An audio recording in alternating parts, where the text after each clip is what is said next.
Ninga le bezate, bonjour, bonsoir. Irène Kiwaye, petit pima, hein, au-dessus de monaki. Bisous à la presse, c'était tantôt bimari frappant, balamongo. Irène Kiwaye, pas sur la télé. Maintenant, pas sur la télé, na site ni site yaka monko. NJ4 cadence info promo.com. Yé mon prise à la prise. Poso ke so yé fou appel na nenga nzambe. Na nenga molilo kotate. Na la minga on le bate. Yo bika orchestre zo continue, un orchestre za la ngoso mutaku finde za la kako bobo santé. So para kufi bala batira ba développer. Donc la yé na pas prêt. On va fanatique na bo benga bolo ba trop ngayo na ibolela ki rano mo na tena c'est bino ki non toi na concurrence te. Nga azana pona take muté mais nga azana pona take ne bato ba sa masumu. Minga on le bate, minga on le bezate ngayo bozwa nga. Jani mangoma, yo mo yebi na kalato zo pousa ba koto na kota ba ngola.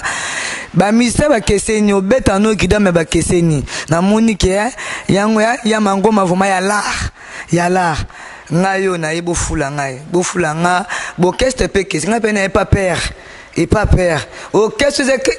esprit so dans l'esprit au côté si tu peux sur l'esprit au côté na minga on le bate Irène Kiwa petit pimayo aye na NJ4 cadence info promo.com après na moko patili bondas na monique mingba au boudé na kota ki kuna na ene studio bo 5 minutes moi jar bokilanga likunya te balobi mwana taina ye mama Sandrine atalenga ya balusinga bite chérie na monika fo mwano bokilanga mtema likunya te na ye na ndenga bien na ye pona lukala presse ba keseni ngalingi ba pose ba buka ba magasin te ngalingi pe prise pe tonga osala masolo public et CP la ngayo na ye bango kuna te botande petit pima présent on paye mon sous taille si to soza muneno kotate si to soza ya mado kotate NJ4 cadence info promo.com ndeko langa basimbal minga o le beate na ye pour nous présenter bino grand soliste boyebe abinisa batutu o abeta tu yemo ya jani minga o le beate ya jani batuna ki na poto ba otuno trop ya jani certes toujours ndeni ya aluta pima aluta continue ayo yebi ba faire quoi comprendre jani mangoma na Nabucodonosor contravention tornade de feu avec un J4 cadence hein info promo comme donc il y a le barou tout avec président parti libonance Oemo King a fula.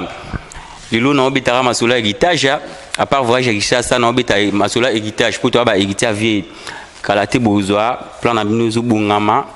album na bino héritage ya Jani Mangoma na sacré kimana. Donc j'écoute tout pour ya le bateau ya te pour ba ressenti bon beta rien ti sigo est-ce que ba beta yo so moni ba ya Jani na kati ote so biki ba beta rien mais photo sola eza NJ4 cadence yo yebi na yebi que solo no batu ming babina ti le peka batu ba obina na comprendre te na moni que ça la moi bon wana o répéter wapi non mais répéter na kulu di mana répéter trop na répéter na lola avant via daïs na mi répéter la gi to répéter gi na masala gi mana. Et puis na kulu dimana salil bango mama na cha ba ibinga ba plan o ma volé métrique et ba la ma sémonien o ma volé métrique ba ibe onde mais ba iba ba plan ba iba bord wana cha na nga o il cartonné na rat album wana en plus na mama na surprise ani featuring na papa na nga général Defao wana na père son abi père ezate ko père ya balabala père le grand prêtre de Likonzinga donc featuring na général Defao na sacré kimana to beti donc boyoka wana mina héritage si na répéter tout etika ligara bakayou na baboye na boye donc yango na yelelo na NJ4 cadence pour na efulara ndenge efulara o eza ya parler avec président parti libonance vous comprendre idéologie toujours et puis voilà quoi bande kolanga bilomo boyoki NJ4 cadence info promo.com yemo présent chaque libondas minga le beate na ngolo be siko na ba no question za na kin na ozo sala pour mon onde non wana rien à voir na orchestre kin wana ya vie privée na biso Victoria ya fief ya parler on comprend wana isa parler wana to kotika ngo jamais to wana ba guerre balinga boto la mouvement pas ba yuma mais to kita kin poto bunda po ba yuma ba boto la mouvement te poto longa bango ben si to longa depuis mais le loto le bela héritage pour héritage Oswald Paka honorable Oswald Paka Alexis Yamamoto ba ebige masolo danger mojuta ngamo et dingwe moto na ngenge vous comprendre ba bisinga die na 1 4 cadence pour pèse la bango qui masolo danger et puis voilà quoi vous comprendre moi na baxé te bilemo boyoki donc toujours zela batu ba olo batro batu bazo tonga orchestre ezali so na comprendre bien orchestre ezanango bon malgré ça ya na malgré ça jusqu'au bout nezandene buneza ki so ke oye au continent au sukara kuna po bino za bomono ke au kutena bandoko baza kuno tikali kuno bosono ki opposa moi la bord no mo ah mais ngana leader et puis na attend que beta le mouvement batouté mouvement na robeta on ya Victoria à part Victoria na leader ba leader na tout monde ba ça la ba succès on a ba collègue ba master vous comprendre so na dit kuna na pesa bango cours vous comprendre et puis ba na wana si lelo est-ce que yo ka so ba guitare na yo ka até les jours les plus longs na betango presque mobimba à part moi 2-3 chansons ba masa msupe ba beta ba vi msupe ba beta boyena to ba troté mais les jours les plus longs et kangaki ma solo yango le to na Nord Kivu toke ba Canada noti Japon il y a 2 semaines na tout ça là 3 jours na Japon so nga su na juin à Japon après na août kin pour nous aussi ça ba clip un album après kin OK Kenya pas général des FAO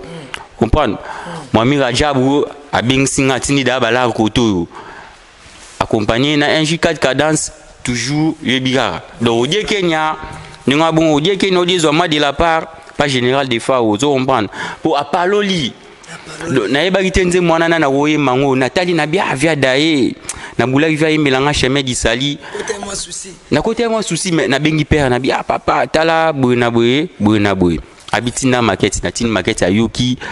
apaloli alongoni nga souci evala général des FAO papa na ngai wana papa tant na papa ya rodefa te père na ngai bilomo boyo ka ya palin exacte ko ya simanda goute o père que non ya palin wana mina persa na nga donc général des FAO et puis toi na masa nga pichuki mana coup non lo bati apaloli ba tension ezali ba chemin disali ezali ba didi kinwani ezali ba nzembo ya ve na nga mifune ki ya belva vous comprenez mifune ki ya belva donc place azali a ebike pepele na ve na nga jo mérite ngekumu vous comprenez donc masula pepele ve na nga jipe Luanda bango to yabi do héritage boyi bate pona moni batu ba komika oh héritage eza biso na pichu ki mana to ba hérité à vie to vana to luki titre totali non le la vie a diaki photo ça là héritage pona kota banona pe ACP là vous comprenez on a kota banona na simina koto po nini ACP là donc yo ebi puis voilà quoi puis ma donc na lelia au moni ozo sala émission en vrai ba comme après ba yi ba yo pe odia grand soliste Yosa Palin basite kesenite na baki bia basite keseni 1J4 cadence info promo.com danger na biki ba musu ba obuda moni praise linga so ye fona ndenga bien ça dépend ba site ndetinga ba fana ya ba sambele ngai so za mli mabe na 1J4 cadence okotate bilon boyo ki moni so mutabimiselo on fo bondima ko yiba mabe bo créer bine pesa mamba boule njenanga moi le papa et papa master no moi fanatique on dit que les nade fanatique yo bien parler on a bien jouer na bien faire solo wana moi ba mbote ka papa master no ndenge zala ba mbote trop bana Luanda tout président Quartz Nico Delix Denzukai petit nanga Freddy Tandus Canten petit nanga Tipla boze belé kuna do boye belé ba petit nanga bakazinga vous comprenez nazo ya Luanda kalate no kitana kin après na Luanda na bina moi de la part et puis na betle nous vrai ndoulé quand tu TV na de la part on a photo kabolongo biso to pour na mona soma gaya lingata dimi na cho sigo mais non cho na kulu dimba poso na cho sigo ba osenga yo vous comprendre donc yango faut sara koto yo président du bonus afula batu so afuli après ba kimi vous comprendre mais batu to balinganga boze l'album na bino honorable Oswald Paka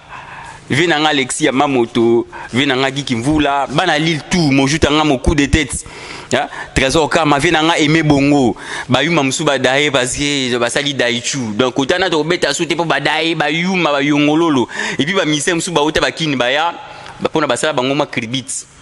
comprendre aika poto pona kribit akomi aonga mise so tuni baebieti so tuni vogal aemba bat baebi ngote oh ngami mise okay mutali boma vous comprendre so tali avant na pala batama boma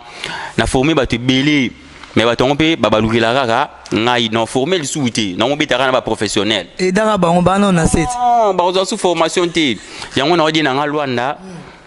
pas petit na nga Freddy Scanten pas petit na nga Kai Denzu